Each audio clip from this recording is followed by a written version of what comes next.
The reality is, across the wider world, the Christian faith is under siege. Throughout the world, no people of faith today face greater hostility or hatred than followers of Christ. Both Frank and Graham, and of course our special guest this morning.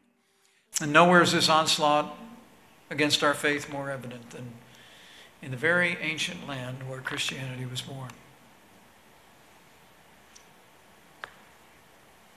2 millennia ago, the disciples of Christ, the forefathers of our faith, fanned out from Israel in every direction to bring the good news that we proclaim across the globe to this day.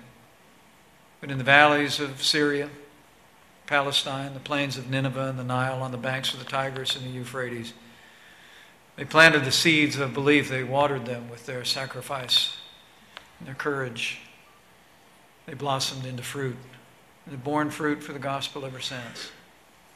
The Christian communities where the message of our Lord was first uttered and embraced today, though, are often the targets of unspeakable atrocity.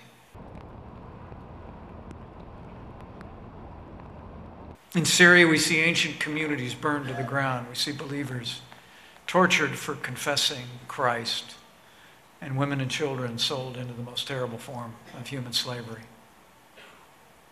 Know today with assurance that President Trump sees these crimes for what they are: vile acts of persecution animated by hatred for the gospel of Christ. And so too does the President know those who perpetrate these crimes. They are the embodiment of evil in our time, and he calls them by name: radical Islamic terrorists.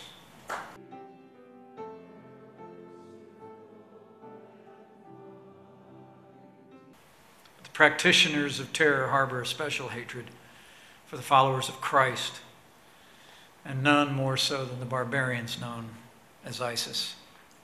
That brutal regime shows a savagery, frankly, unseen in the Middle East since the Middle Ages.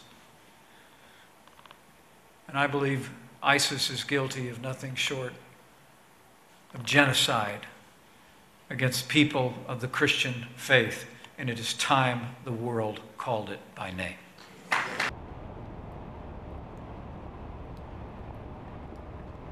Protecting and promoting religious freedom is a foreign policy priority of the Trump administration.